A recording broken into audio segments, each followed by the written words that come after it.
Jangan tunggu lagi. Jadi pemenang bertuah kuis inspirasi hari ini. Maklumat lanjut, terma dan syarat layari www.iking.my. Negeri Sembilan 102.7. Mahukan pelbagai informasi terkini? Teruskan bersama kami di IKIM, Inspirasi Inforia Islami. Ekspresi di IKIM, Inspirasi Inforia Islami. Alhamdulillah, waktu ini kita bersiaran bersama dengan sahabat pendengar menerusi rancangan Bicara Adab. Bersama dengan kita untuk perkongsian kita pada kali ini, tak lain tak bukan tetamu tetap kita. Dan pun bersedia di hujung talian kita ada yang berbagi Al-Fadhil Ustaz Ahmad Salahuddin Harun. Assalamualaikum Ustaz. Waalaikumsalam warahmatullahi taala wabarakatuh. Masya-Allah, terima kasih banyak Ustaz sudi untuk bersama lagi malam ini. Perkongsian kita nak kita teruskan juga untuk perkongsian dalam pengajian Bidayatul Hidayah, kitab Bidayatul Hidayah, tapi kali ini kita dah beralih untuk bahagian ketiga, adab-adab pergaulan dan persahabatan dengan Khalik iaitu Tuhan dan juga makhluk. Tapi sebelum tu Ustaz, kalau kita boleh mulakan awalan kita dengan doa, silakan Ustaz. Astaghfirullahalazim, astaghfirullahalazim, astaghfirullahalazim, alladzi la ilaha illa huwal hayyul qayyum wa atubu ilaih. La ilaha illallah wahdahu la syarika lah, lahul mulku wa lahul hamdu yuhyi wa yumiit, wa huwa ala kulli syai'in qadir, wa la hawla wa la quwwata illa billahil aliyyil azim. InsyaAllah kita akan mulakan pengajian kita pada malam ini dengan membaca doa majlis ta'lim. Mudah-mudahan kita mohon kepada Allah Subhanahu wa taala agar Allah Subhanahu wa taala mengurniakan kepada kita kefahaman dengan faham yang benar, dan Allah Subhanahu wa taala kurniakan kepada kita taufik untuk kita beramal dengan apa yang telah kita pelajari, apa yang akan kita pelajari, dan apa yang sedang kita pelajari. Semoga apa yang kita pelajari itu menjadi jalan ataupun bekalan untuk kita terus menuju kepada Allah dan mendapat keridaan Allah. Allahumma amin ya rabbal alamin. A'udzu billahi minasyaitonir rajim. Bismillahirrahmanirrahim. Allahumma inna nuqaddimu ilaika baina aydina kulli nafasin wa lamhatin wa lahzatin wa khatratin wa tarfatin yatrifu biha ahlus samawati wa ahlul ardh. وكل شيء هو كائن في علمك أو قد كان نقدم إليك بين أيدينا ذلك كله. اللهم ربنا آتنا من لدنك رحمة وعلمنا من لدنك علما سبحانك لا علم لنا إلا ما علمتنا إنك أنت العليم الحكيم. بسم الله الرحمن الرحيم. نوينا التعلم والتعليم والتذكر والتذكير والنفع والانتفاع والإفادة والاستفادة والحث على التمسك بكتاب الله العزيز وسنة رسوله والدعاء إلى الهدى والدلالة على الخير ابتغاء وجه الله تعالى ورضائه وقربه وثوابه سبحانه. اللهم ألهمنا علما نفقه به أوامرك ونواهيك وارزقنا فهما نعرف به كيف نناجيك يا أرحم الراحمين. اللهم إنا نسألك فهم النبي وحفظ المرسلين وإلهام الملائكة المقربين. اللهم أغننا بالعلم وزينا بالحلم وأكرمنا بالتقوى وجملنا بالعافية يا أرحم الراحمين. اللهم إنا نستودعك ما قرأناه أو نقرأه في هذا المجلس وما قبله وما بعده فاحفظه علينا حتى ترده إلينا وقت احتياجنا إليه. وصلى الله على سيدنا محمد وعلى آله وصحبه وسلم. اللهم أكرمنا بنور الفهم وأخرجنا من ظلمات الوهم وافتح لنا أبواب رحمتك وانشر علينا حكمتك يا أرحم الراحمين. اللهم يا من مقاليد الأمور كلها بيده وإليه يرجع الأمر كله. يا فتاح يا عليم افتح علينا فتحا قريبا. وصلى الله على سيدنا محمد وعلى آله وصحبه وسلم.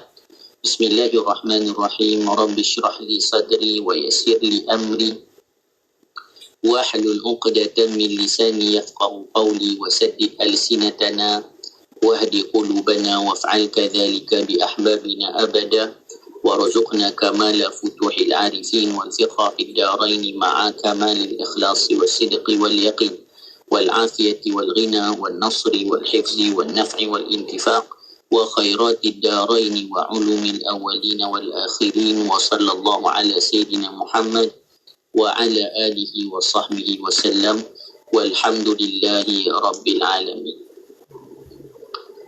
Alhamdulillah wassalatu wassalamu ala sayyidina Rasulillah wa ala alihi wa sahbihi wa man walah, amma ba'd. Yang dimuliakan Encik Nurhayati Paradi hafizahullah ta'ala wa matta'aha bisihatin wa afiyah. Sidang pendengar IKIM yang dimuliakan Allah Subhanahu wa ta'ala, alhamdulillah, puji dan syukur kita panjatkan kehadrat Allah Subhanahu wa ta'ala. Pada malam ini kita dapat lagi bertemu dalam siri pengajian mingguan kita memperbahaskan kitab yang sangat barakah, kitab Al-Imam Al-Ghazali rahimahullahu ta'ala yang diberi nama Bidayatul Hidayah, perjalanan ataupun permulaan jalan hidayah. Juga bersyukur kita kepada Allah Subhanahu wa ta'ala, sekarang kita berada di bulan yang mulia, salah satu daripada bulan-bulan haram, bulan Rajab, yang dianjurkan untuk kita menambahkan amalan-amalan kita bila kita memasuki bulan-bulan yang mulia. Antaranya seperti mana yang dianjurkan oleh para ulama, memperbanyakkan beristighfar kepada Allah. Bahkan kalau kita baca riwayat tentang baginda Nabi itu, beristighfarnya kepada Allah setiap hari tidak kurang dari 70 kali. Dalam riwayat lain sebut 100 kali. Ini satu pelajaran untuk kita ketika mana baginda Nabi itu digelar sebagai seorang yang maksum, bersih daripada dosa. Bukannya tidak perlu memohon keampunan daripada Allah, apalagi diri kita yang penuh dengan dosa dan noda. Kerana memohon keampunan itu bahagian daripada mentaati Allah Subhanahu wa ta'ala. Jadi kita ni jangan tunggu bila berbuat dosa baru nak mohon ampun, baru nak tadah tangan, baru nak mengharap. Tetapi setiap nafas detik dalam kehidupan kita, yang kita panjatkan adalah keampunan Allah. Bayangkan kalau kita ingat pengajian kita di bab awal-awal dahulu, bila kita keluar tandas, maka apa yang kita ucapkan mula-mula dulu? Ghufranak, ghufranak, ghufranak. Ya Allah, kami mohon keampunanmu ya Allah. Bukan kita buat maksiat, keluar tandas buang air besar je. Sebab apa? Sebab Nabi ajar ketika kita dalam bilik air, kita tidak boleh menyebut dan memuji Allah dengan lisan kita. Maka kita mohon ampun atas kekurangan tersebut. Itulah sifat yang Nabi ajarkan kepada kita. Hal keadaan orang yang disebut sebagai hamba Allah, hidupnya tidak pernah lekang dari mengingati Allah. Dalam gerak dan diamnya, dalam sihat dan sakitnya, dalam kaya atau miskinnya. Maka di dalam kitab Bidayatul Hidayah, kita telah bahaskan di bab yang pertama bagaimana cara untuk seseorang itu melakukan ketaatannya kepada Allah dalam hidup. Kemudian diajarkan pula di bab yang kedua berkaitan ketaatan itu tidak akan mampu menjadi sempurna melainkan dengan meninggalkan kemaksiatan. Maka kita bukan hanya perlu mempelajari tentang bagaimana mentaati Allah, tapi kita kena belajar juga bagaimana nak menjauhkan diri daripada memaksiati Allah Subhanahu wa ta'ala. Bukan sahaja kena zahir kita yang cantik, tetapi hati kita jauh lebih perlu bersih daripada selain Allah Ta'ala. Sehingga kan disebutkan apa? Sehingga kan disebutkan kalaulah seseorang itu dia punya perasaan cemburu di dalam dirinya. Contohlah seorang perempuan, dia cemburu suami dia ada orang lain. Kenapa abang ni baca mesej senyum-senyum? Kenapa abang macam ni? Kecemburuan. Maka sedemikianlah seorang hamba tidak boleh ada di dalam hati selain Allah. Bahkan Allah bertanya, kenapa tempat yang menjadi tempat sepatutnya ada Allah di dalam hati setiap manusia ada selain Allah? Maka kita kena jaga diri kita. Bagaimana kita letakkan sesuatu yang sepatutnya adalah tempat untuk kita meletakkan Allah di dalam hati, tetapi kita telah letakkan selain Allah di posisi tersebut. Maka diajarkan kepada kita juga berkaitan cara meninggalkan maksiat-maksiat yang zahir dan juga batin, iaitu anggota yang 7 dan juga segala sifat-sifat mazmumah yang boleh menggelapkan hati. Kerana perkara-perkara ini akan menjadi hijab ataupun penghalang ketika seseorang nanti dia ingin bermuamalah kepada Allah Subhanahu wa ta'ala. Dan sekarang setelah dibahaskan dua perkara yang besar ini yang kita sebut sebagai tahalli dan takhalli, menghiaskan diri dengan sifat baik dan juga mengosongkan diri dari sifat buruk, Al-Imamul Ghazali masuk ke bahagian yang ketiga berkaitan dengan adab-adab pergaulan dan persahabatan dengan Khaliq, yakni Tuhan ataupun pencipta, dan juga makhluk, yakni yang diciptakan. Jadi dalam bahagian ketiga kita akan pelajari satu bab yang berbicara tentang adab berhubungan. Maksud berhubungan di sini, bagaimana adab seorang makhluk kepada Tuhannya dan bagaimana akhlak makhluk sesama makhluk yang lain. Kerana kehidupan kita kesemuanya berkaitan dengan adab. Siapa yang bertambah adabnya, maka bertambah ilmunya. Bahkan disebutkan bagaimana pesan-pesan para ulama berkaitan dengan adab, sehingga mereka sebutkan jadikan ilmu itu umpama garam dan adabmu itu seumpama tepung. Maksudnya apa? Bila kita buat roti, banyak garam ke banyak tepung? Banyak tepung. Kalau banyak garam bukan roti nama dia. Jadi ketika mana membuat roti, tepung itu dilebihkan dan menjadi bahan utama, maka dalam kehidupan adablah yang menjadi sumber utama dalam menuju kepada Allah. Sebab itu kalau kita ingat, kita pernah sebutkan dahulu, akhlaknya salafun salih, kehidupan mereka itu hanya berkisar tentang 3 keadaan.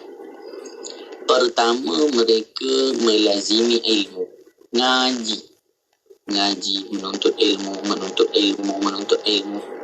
Tapi ada kalanya itu penat ataupun lelah ataupun mungkin rasa lemah. Maka mereka ketika tidak menuntut ilmu, mereka melazimi mihrab. Maksudnya ibadah, baca Quran, salat, zikir. Ada kalanya penat juga, perlu rehat, perlu makan. Maka apa mereka lakukan? Mereka akan melazimi adab.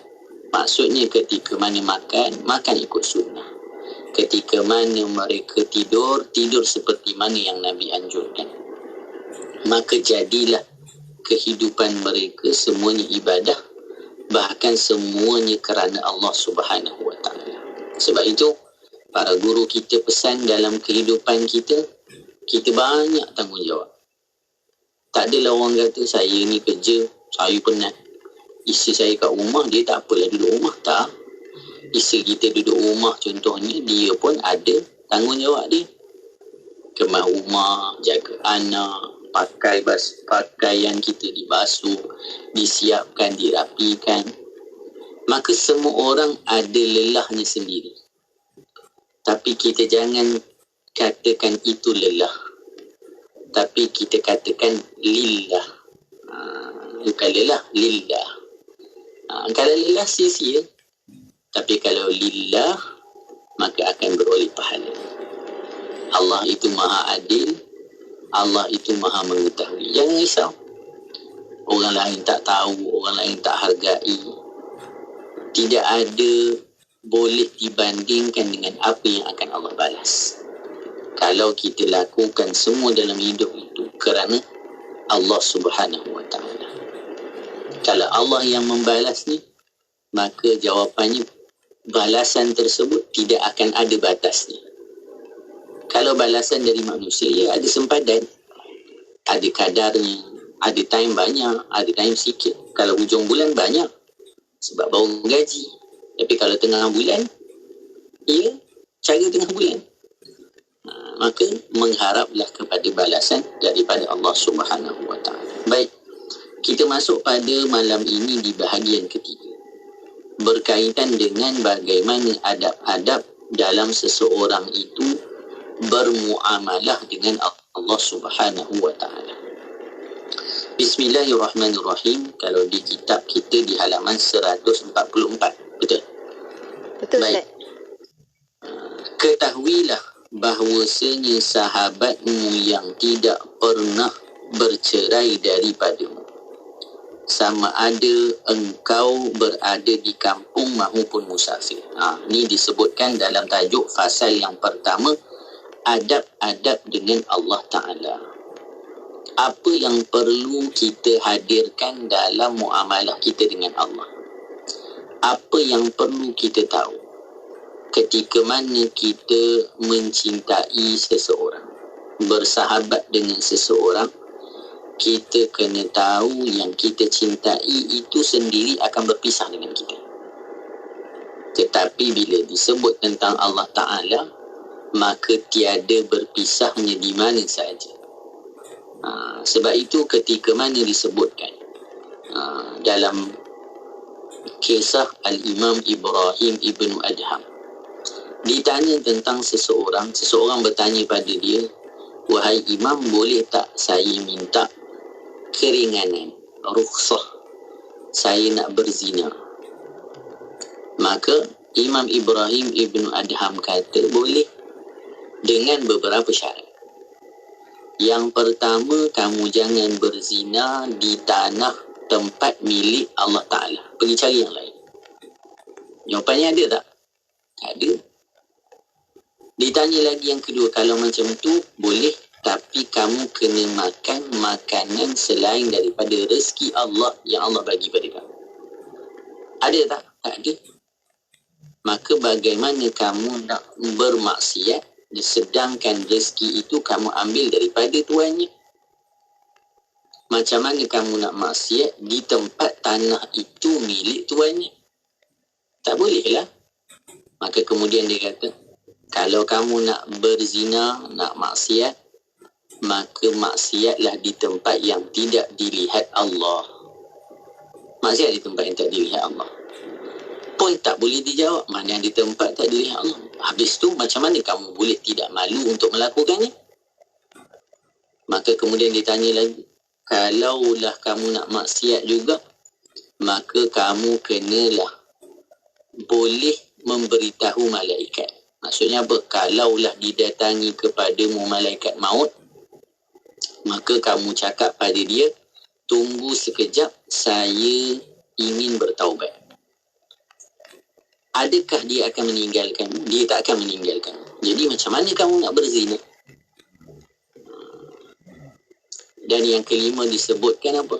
Disebutkan kalaulah kamu ingin diambil oleh malaikat Zabaniyah untuk meletakkan kamu, mengambil kamu untuk diletakkan di neraka Jahannam, kamu boleh bercakap padanya, jangan ambil saya. Kalau itu kamu mampu lakukan, maka lakukan. Maka takkan mampu kita lakukan, kerana yang sentiasa dengan kita itulah Allah. Maka kita tengok, bila disebut yang pertama adab-adab dengan Allah Ta'ala, maka kata Al-Imam Al-Ghazali, ketahuilah bahawasanya sahabatmu yang tidak pernah bercerai daripadamu, sama ada engkau berada di kampung maupun musafir. Kita duduk kat rumah ke, kita berjalan ke, di waktu tidur atau jaga, bahkan di waktu hidup dan matimu, ialah Tuhanmu dan penghulumu dan penolongmu dan penciptamu. Itulah Allah. Sebab itu ketika kita susah, ketika kita sedih, ketika kita menghadapi apa-apa, maka ingatlah Allah tidak pernah meninggalkan kita. Sebab itu dalam hidup, jangan berputus asa dari rahmat Allah. Jangan putus asa dengan rahmat Allah. Jangan rasa kita tidak disayangi oleh Allah dengan ujian-ujian. Sebab kalau nanti kita baca dalam kitab-kitab yang lain disebutkan, kita tak boleh nak sebut orang yang diuji itu adalah orang yang tidak disayangi Allah. Itu satu timbangan yang tidak tepat. Kenapa? Kerana kalaulah ujian dan nikmat hanyalah itu timbangan cinta dan sayang Allah kepada seseorang, bagaimana kita nak sebut dengan apa yang Nabi kata, orang yang paling berat ujiannya adalah para Nabi, kemudian orang yang mengikuti jalan para Nabi. Ujian kita tidak sebesar baginda Nabi yang telah hilang ayahnya ketika dalam kandungan, hilang ibunya ketika masih kecil, baru sahaja beberapa tahun bersama ibunya. Sebab telah duduk di perantauan baginda Nabi daripada kecil, disusukan di perkampungan Halimatus Sa'diyah ataupun perkampungan Bani Sa'ad. Setelah 4 tahun baru balik, baru 2 tahun bersama dengan ibunya. Dalam perjalanan pulang dari Madinah, hilang ibundanya yang tercinta. Tidak ada keluarga bersama. Kepayahan yang Nabi hadapi tidak pernah sama dengan kita. Maka bukan timbangan kesusahan atau kesenangan seseorang itu di sisi Allah. Kerana timbangan seseorang itu di sisi Allah adalah apa yang di dalam hatinya. Apabila dia sabar dengan ujian, apabila dia syukur dengan nikmat, apabila dia taat kepada Allah dan dia menjauhkan diri daripada maksiat, maka keadaan-keadaan itulah nanti menjadikan siapa kita di hadapan Allah. Maka disebutkan lagi apa? Apabila engkau menyebutnya, dia ada bersama denganmu. Bila kita sebut sahaja Allah, Allah dah ada dengan kita. Kerana firman Allah Ta'ala di dalam hadis Qudsi, Ana jalisu man dhakarani, aku sekedudukan bersama siapa yang mengingati. Allah sentiasa ada bersama dengan kita. Dan Allah Ta'ala berfirman pula dalam hadis Qudsi, Ana inda munkasirati qulubuhum min ajli. Jadi disebutkan, dan Allah Subhanahu wa Ta'ala berfirman, Ana indal munkasirati qulubuhum min ajli. Aku di sisi mereka yang hancur hatinya kerana mengingatku. Ni saya ingat Syekh saya pernah sebut dulu. Ketika kita bermuamalah dengan Allah, berhubungan dengan Allah, hal keadaan kita munkasirati qulub, hati kita pecah. Macam mana contohnya untuk kita faham? Contohnya kita orang yang paling miskin, paling susah, paling tak ada apa-apa. Rumah kita ni berada di sebelah rumah orang yang paling kaya. Ketika kita ni berada dalam keadaan paling miskin, duduk di sebelah rumah orang paling kaya, kita tengok rumah dia, tingkapnya saja telah pecahkan hati kita. Ya Allah, tak ada apa-apanya saya ni. Rumah dia ataupun kucing dia punya sangka lagi mahal daripada rumah saya. Pecah hati. Rasa tak ada apa-apanya kita bila tengok orang kaya sampai macam tu. Maka bila mana kita berada di hadapan Allah, begitulah sifat kita. Bila kita tadah tangan, kita menadah tangan kepada Allah yang maha kaya, yang ya Allah, saya ni tak ada apa-apa langsung. Bila depan Allah, bukannya kita bagi tahu, oh beza saya sikit je dengan dia, ataupun rumah saya, tak ada. Bila dengan Allah Ta'ala, kita tadah tangan, hati kita pecah ni sebab apa? Sebab kita tahu kita tiada apa-apanya. Tak ada apa-apa. Nak dibandingkan dengan apa yang di sisi Allah, tiada apa-apanya kita langsung. Kan tiada bandingan. kerana diri kita sendiri adalah milik Allah Ta'ala. Maka ketika kita hadir kepada Allah dalam keadaan hancur hati, seperti umpama yang kita sebut tadi, orang yang paling miskin di sebelah orang yang paling kaya. Kan kita ni tengok cerita, kalaulah orang yang kaya lalu, orang yang miskin tu jadi macam serba tak kena, rasa hina, rasa tak layak, rasa ni. Maka dengan Allah Ta'ala lebih utama kita rasa macam tu. Tapi kita bila tadah tangan kat doa pun sambil tu main kaki, sambil tu korek cekam, tidak ada mukasirati qulub. Tak pecah pun hati-hati kita. Tak rasa pun kita hina, tak rasa pun kita kurang. Maka ini yang perlu ada bagi orang-orang yang ingin bermuamalah dengan Allah Ta'ala. Kata Al-Imam Al-Ghazali, kita kena ingat Allah sentiasa dengan kita. Bahkan ketika ingin memohon kepada Allah, maka ingatilah Allah, kerana Allah lah segala-galanya di dalam hidup kita. InsyaAllah kita akan sambung lagi lepas ni dengan apa yang akan disebut lagi oleh Al-Imam Al-Ghazali dalam fasal yang pertama berkaitan dengan adab-adab dengan Allah Subhanahu wa Ta'ala. Masya Allah, terima kasih banyak Ustaz. Sekarang faham dah apa yang dimaksudkan dengan pecah hati tu. Mudah-mudahan Allah kurniakan kita hati yang pecah tu ketika kita bersama dengan Allah SWT, insyaAllah. Dan kita akan berhenti rehat seketika seperti mana yang Ustaz nyatakan. Kita akan kembali selepas ini. Untuk anda jangan ke mana-mana, teruskan kesetiaan sama kami tentunya hanya di IKIM, Inspirasi Inforia Islami menerusi Bicara Adab. Penyelidikan merupakan satu bahagian penting dalam proses pembentukan ilmu pengetahuan baharu. Namun, penyelidikan yang dilakukan tanpa menerapkan nilai-nilai etika menimbulkan banyak isu dan masalah. Apakah perspektif Islam terhadap etika penyelidikan? Siapakah pihak yang berkepentingan dalam ekosistem penyelidikan? Apakah bentuk-bentuk pelanggaran etika yang sering berlaku? Apakah pula etika yang perlu dijaga dalam aktiviti-aktiviti penyelidikan seperti pengumpulan dan analisis data serta penerbitan hasil? Bagaimanakah etika penyelidikan berteraskan Islam dapat dibudayakan? Jika anda seorang penyelidik atau pelajar pasca siswazah dan ingin mendapatkan jawapan kepada soalan-soalan tersebut, daftarkan diri anda untuk Bengkel Islam dan Amalan Penyelidikan Beretika Anjuran Institut Kefahaman Islam Malaysia IKIM pada 14 hingga 15 Februari 2023. Untuk pendaftaran, hubungi unit program dan latihan 03 6204 6320 atau 322. Layari www.ikim.gov.my untuk keterangan lanjut. Demi kehidupan yang perlu diteruskan, warga Palestin, Syria dan Yaman terus bertahan meskipun musim sejuk. Mereka hidup di dalam kemah yang serba nipis dan sumber bekalan makanan yang tidak kunjung tiba. Siapakah yang akan membantu mereka? Ayuh kita berikan sedikit kehangatan buat mereka di Palestin, Syria dan Yaman melalui kempen bantuan musim sejuk Anjuran Aman Palestin. Layari laman sesawang www.jomnyumbang.com untuk maklumat lanjut. Bangkit, berjuang bersama. Bicara bermanfaat berbagai segmen, rancangan dakwah setiap hari, lagu-lagu Islami sepanjang masa. Dengarkan di IKIM, Inspirasi Inforia Islami.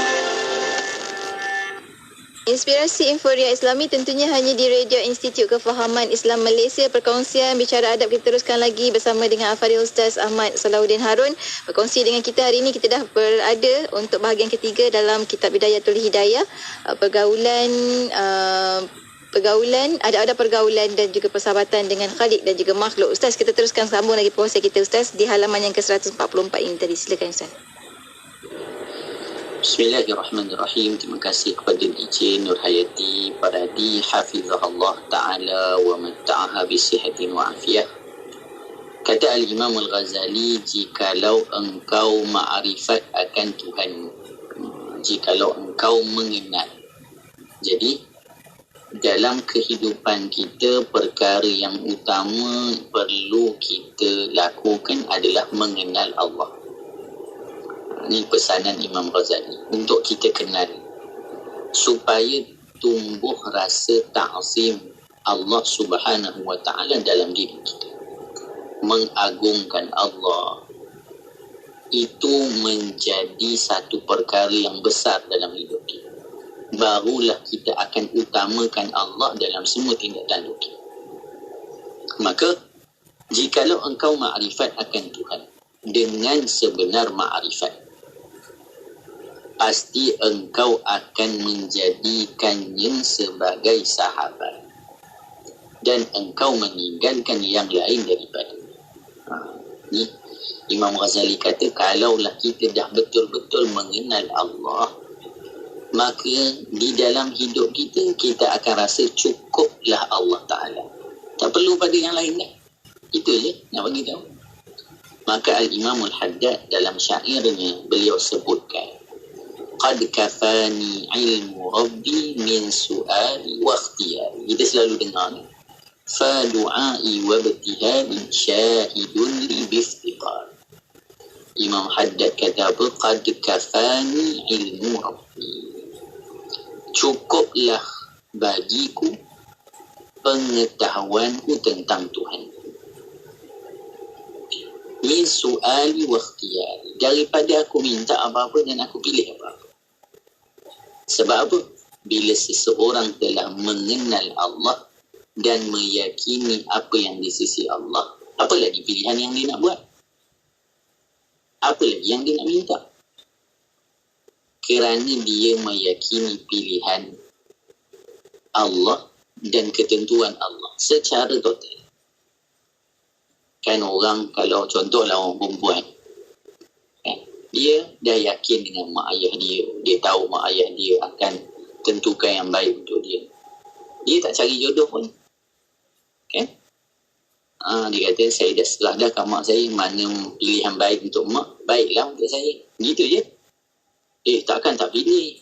Tak payah pilih lah, dia kata. Sebab apa? Keyakinan yang kuat pada mak ayah. Bukan bermakna tak boleh pilih, tapi ada orang macam tu.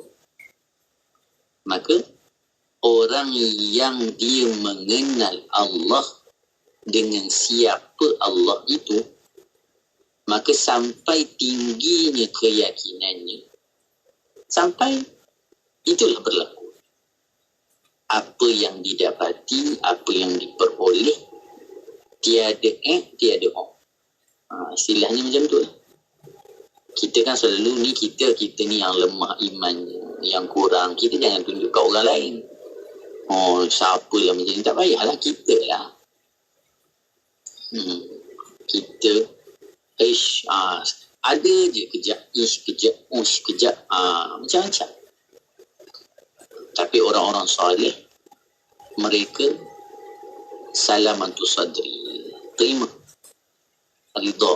Itu ridha tu bunyi bertidak. Kita redha tapi tulis. Redha kita tu tulis, saya redha. Hatinya tidak. Beza dengan orang soleh. Maka kemudian tak cukup dengan tu. Imam Haddad sebut lagi, fa du'ai wa ibtihal. Habis tu saya minta doa aku. Kalau kata redha, tak payah doa dah, kan? Tapi kita doa juga. Kita doa juga. Fa du'ai wa ibtihali. Nangis-nangis. Saya nangis-nangis. Saya munajat malam-malam. Kalau dah redha, tak payahlah macam tu. Tapi Imam Haddad kata, fa du'ai wa ibtihal syahidun li biftiqari, sebagai saksi bagi diri saya yang saya mengharap dan berhajat kepada Allah. Itulah tanda saya lemah, maka saya kena minta. Itulah tanda saya berhajat pada Allah, maka saya nangis. Itulah tanda perhambaan. Adapun apa yang Allah telah tetapkan, maka itu hak Allah Ta'ala. Tiada kita ada kemampuan walau sedikit. Tapi itulah saksi-saksi, itulah dia jalan yang telah Nabi tunjukkan. Nabi itu sifatnya bersih dari dosa, namun ibadah Nabi itu sampai bengkak kaki. Ketika ditanya, maka disebutkan kerana sifat syukurnya kepada penciptanya. Itu je. Maka disebutkan lagi apa? Jikalau engkau ma'rifat akan Tuhan, bila kita kenal Allah dengan sebenar-benar, pasti engkau menjadikannya sebagai sahabat. Dah tentu kita akan berdampingan terus dengan Allah. Dan engkau meninggalkan yang lain daripadanya. yang lain daripada Allah, takkan kita perlukan lagi. Dan jikalau engkau tidak mampu berbuat demikian pada sekalian waktu, maka janganlah kosong siang dan malammu daripada waktu yang telah engkau tentukan untuk bersunyi diri dengannya dan engkau berlazat-lazat dengan munajat kepadanya. Pastikan ada masa untuk kita dengan Allah Ta'ala. Kalaulah kita orang yang banyak kesibukan, jangan sampai tiada masa dengan pencipta. Di malam harinya, pastikan waktu yang kita luangkan. Sampai kita kena rasa seperti mana berhubungan dengan kekasih. Ni kan, kalau tak ada masa, kena cari juga masa sekejap. Telefon ke, mesej ke, jumpa ke, sekejap pun tak apa. Supaya hati itu tenang. Kalau tidak, kalau tak tenang, maka kepada Allah lebih lagi sedemikian. Orang yang sanggup ditinggalkan kawan, sanggup ditinggalkan keluarga hanya semata-mata kerana kekasih, maka orang yang disebut sebagai hamba Allah sedemikianlah. Tidak kisah ditinggalkan kawan, ditinggalkan teman, tetapi demi untuk bersama dengan Allah. Baik, oleh kerana itu maka sudah menjadi kewajipan supaya engkau mengetahui adab-adab persahabatanmu dengannya. Bila kita tahu keadaan macam tu, betapa pentingnya kita menjaga hubungan kita dengan Allah, dan kita mengetahui bahawasanya Allah lah yang tidak pernah meninggalkan kita dalam segenap kehidupan kita, maka sudah tentu ada adab-adab yang perlu kita jaga. Jadi dalam kitab ini Imam Ghazali menjelaskan secara ringkas. Kalau kita baca dalam kitab-kitab yang lain, perbahasannya lebih detail. Nak cerita adab dengan Allah Ta'ala ni bukan kecil. Bahkan banyak perkara yang disebutkan kita sendiri tak mampu lagi untuk lakukan. Tapi sebagai pembukaan untuk kita bagi tahu sebenarnya berhubungan dengan Allah ada adab yang kita kena jaga. Jangan ikut suka kita je, jangan ikut sedap kita je. Maka Imam Ghazali beri garis panduan secara ringkas supaya kita tidak tersalah dalam perjalanan kita dalam menuju Allah Subhanahu wa Ta'ala. Apa kata Al-Imam Al-Ghazali? Adab-adab itu ialah, yakni adab-adab dalam bersahabat ataupun dalam suhbah, dalam membina hubungan kita dengan Allah. Kata Imam Ghazali, yang pertama, menundukkan kepala di hadapannya. Maksudnya apa? Jadi orang yang merendah dan menghina diri. Bukan kita mendongak, merasa diri layak. Orang kalau sombong ni kan dada naik, macam-macam lah disebut perumpamaannya. Jadi apa? Bila kita berada di hadapan Allah, kita menjadi orang yang menundukkan kepala di hadapannya. Maka kita bila doa tengok bawah, tunduk. Bila kita solat pun kita tunduk tempat menuju ke tempat sujud. Tujuannya apa? Supaya kita itu merendah dan menghina diri. Bukan membangga diri, menonjolkan diri depan Allah. Sebab apa? Sebab kita perlu datang kepada Allah dalam sifat perhambaan. Menundukkan kepala di hadapannya, merendahkan pandangan di hadapannya. Jangan tengok melilau, tapi banyakkan tunduk. Bahkan dalam Syama'il Muhammadiyah disebutkan baginda Nabi banyak perjalanannya menunduk ke bawah. Nabi kalau jalan sendiri pun Nabi tunduk. Apa tujuannya? Kerana tawaduk. Tu sifat tawaduk Nabi tunduk ke bawah. Kemudian yang ketiga, memusatkan perhatiannya kepada Allah. Segala yang kita lakukan itu kita tujukan kepada Allah. memusatkan perhatiannya kepada Allah dalam gerak-geri kita, terutama dalam ibadah. Sebab tu dalam sembahyang yang kita perlukan adalah khusyuk. Tetapi nak dapat khusyuk bukannya senang. Maka Habib Muhammad Amin bin Idrus menyebutkan, kalaulah kita ni tak boleh khusyuk, usahakan khusyuk pada 3 keadaan paling kurang. Pertama, bila kita baca doa iftitah, kita sebut wajjahtu wajhiya lilladzi fataras samawati wal ardh. Kita menghadapkan diri kita sungguh kepada Allah. Yang kedua, ketika mana kita sebut iyyaka na'budu wa iyyaka nasta'in, kita mengharap bantuan daripada Allah dan kita hanya menyembah kepada Allah. Yang ketiga adalah ketika mana kita sebut dalam tahiyat, assalamu alayka ayyuhan nabiyyu wa rahmatullahi wa barakatuh. Itu 3 waktu dan keadaan sekurang-kurangnya kita menghadapkan benar-benar diri kita khusyuk kepada Allah.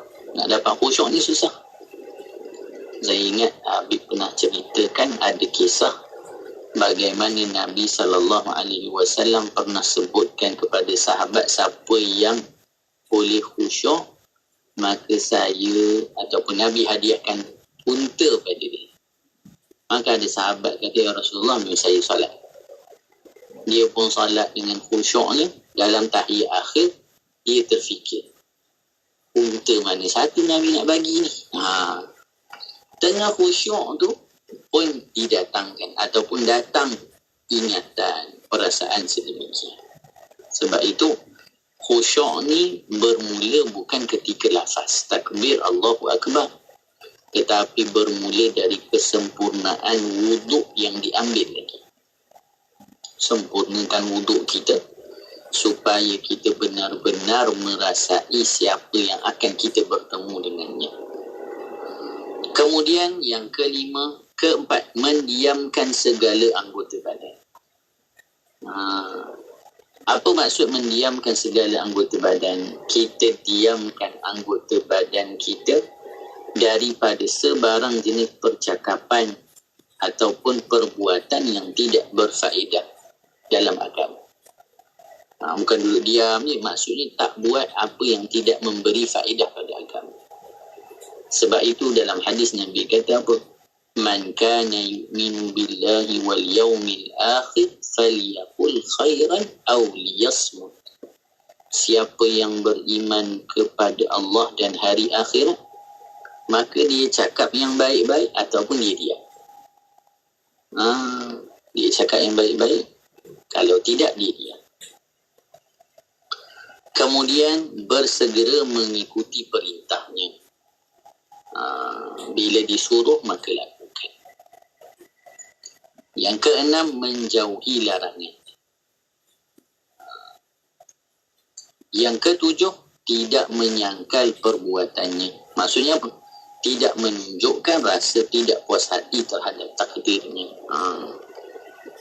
Bahkan dalam adab sulukil murid disebutkan, Imam Haddad kata, siapa yang dia itu ada sifat hasad.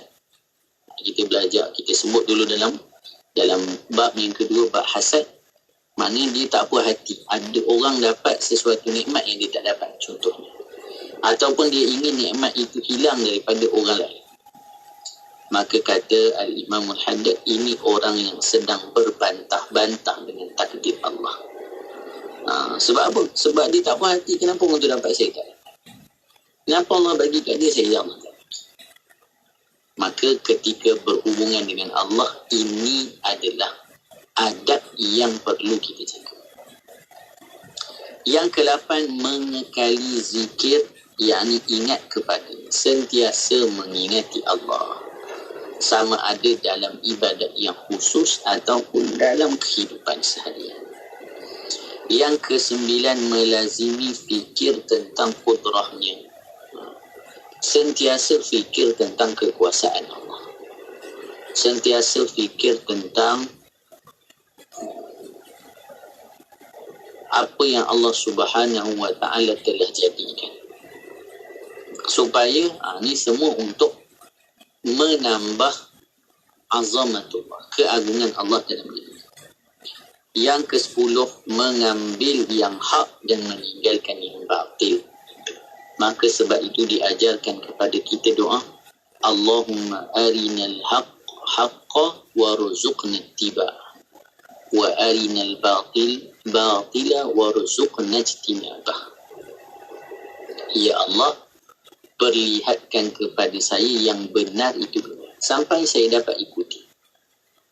Sebab apa? Sebab ada kalanya kita bukannya membenarkan yang salah, tetapi kita tidak diperlihatkan dengan kebenaran. Maka kita melihat yang salah itu benar.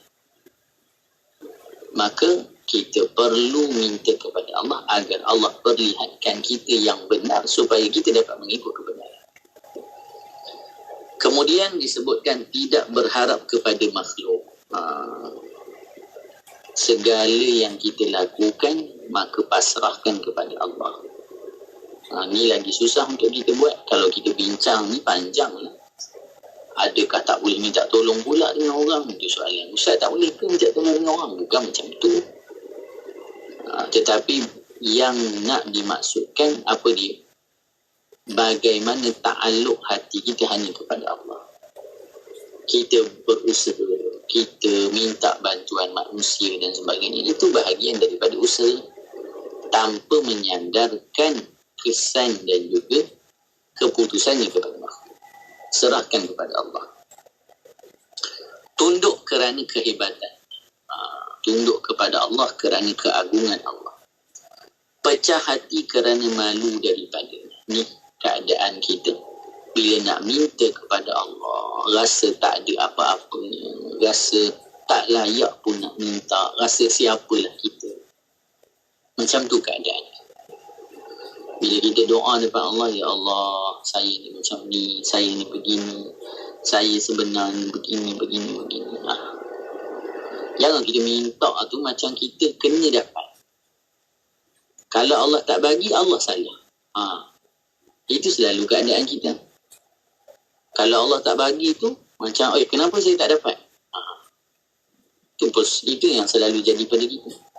Sedangkan kita hidup dalam ihsan Allah Ta'ala. Kita hidup ni pun dalam ihsan Allah. Kenapa? Semua di sekeliling kita nikmat daripada Allah. Maka kita hidup dalam ihsan Allah. Sebab tu ada disebutkan oleh Imam Ghazali dalam Ayyuhal Walad, bagaimana kita mampu memaksiati Allah dalam keadaan kita hidup dalam ihsannya Allah.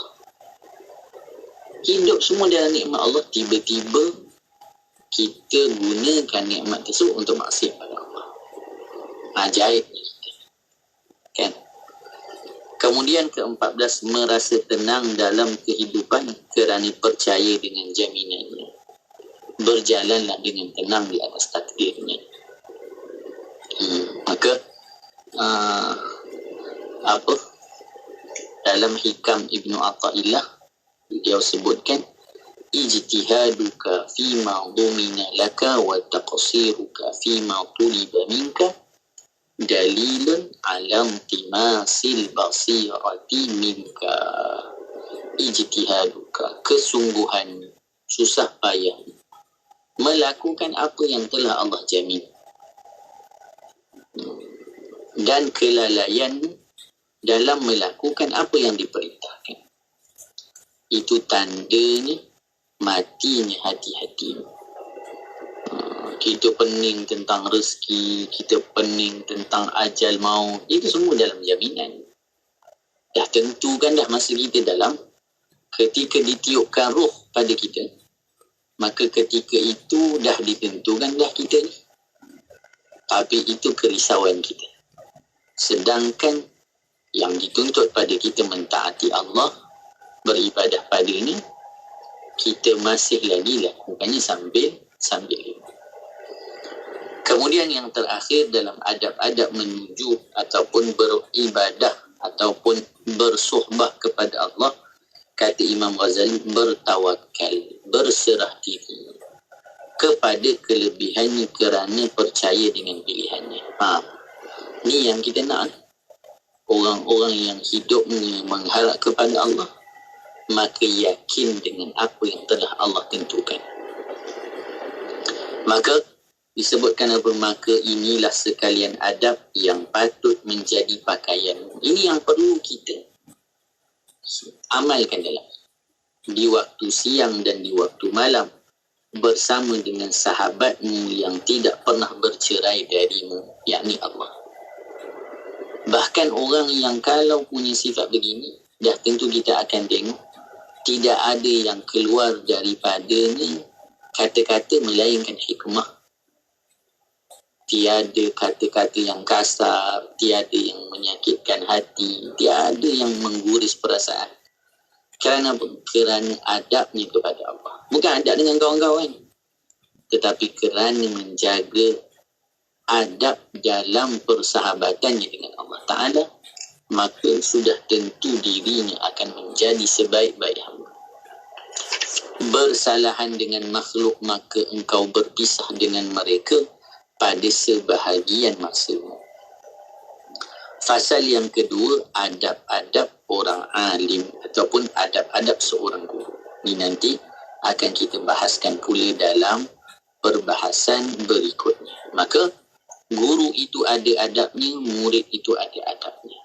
Guru ada adab dengan murid, murid ada adab dengan guru. Dan kesemua kita punya adab dengan Allah Subhanahu Wa Taala. Mudah-mudahan Allah menjadikan kita orang yang beradab kepada Allah.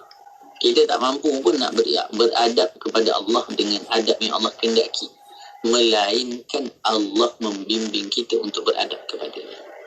Maka pergantungan hanya pada Allah, mengharap hanya pada Allah, segala-galanya adalah Allah. Maka dulu Syekh kita ada sebut, Syekh Yusof kata, Allah wa bas. Allah wa bas. Bas tu cukup. Wa ghair batatis wal khas. Selain Allah, batatis, kentang, dan juga khassawi. Maksudnya apa? Kecil lah, tak ada apa-apa. Hanya Allah. Wallahu a'lam.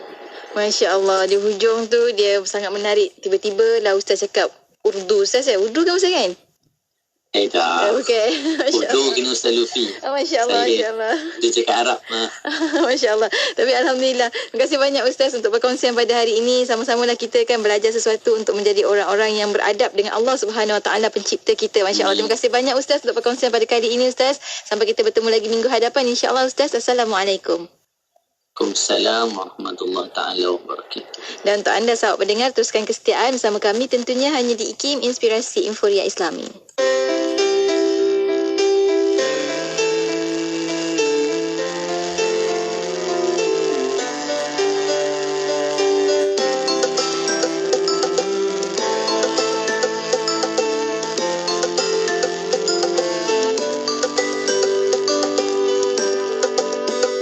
Hebatnya pengorbananmu, kekasih, menghadirkan cinta di hati.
kasih Dikim, Inspirasi Inforia Islami bertemankan saya Nur Hayati Paradi. Baru selesai tadi infak dengan kekasih dan mengiringi kesudahan ataupun penutup untuk rancangan Bicara Adab bersama dengan Ustaz Salahuddin Harun sebentar tadi. Alhamdulillah. Jadi untuk rakan-rakan pendengar boleh ikuti perkongsian tadi di FB Kin FM dan juga YouTube channel Ikim. Telah pun kami sediakan videonya untuk anda tonton kembali. Dah tonton tu tekanlah butang share untuk perkongsian kepada yang lain, insya-Allah. Untuk anda teruskan kesetiaan bersama Yati. Untuk jam seterusnya kita akan memasuki zon Carta Ekspresi. Tentunya hanya di IKIM Inspirasi Inforia Islami.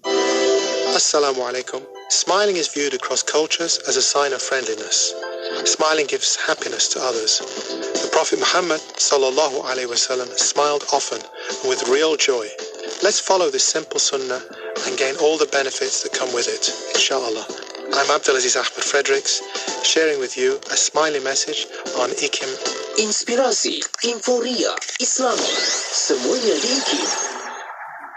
Dapatkan info terkini amaran banjir serta berstatus aras air sungai dan hujan semasa melalui laman sesawang publicinfobanjir.water.gov.my/aplikasi My Public Info Banjir boleh dimuat turun melalui Google Play Store dan Apple App Store.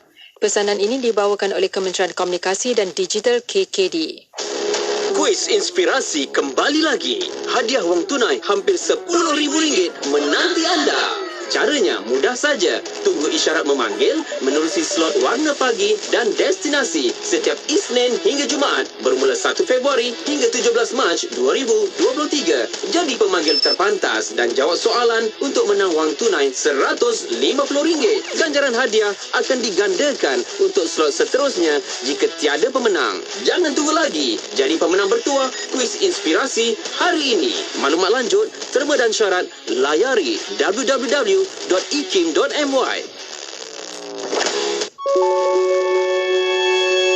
Jadi kita faham melampau ini dengan maksud dia tajawuzul had, dia melebih daripada kadar yang ditetapkan, dipanggil sebagai melampau batas, dan dia melakukan sesuatu itu kurang daripada yang dituntut oleh agama, itu juga dipanggil sebagai melampau batas.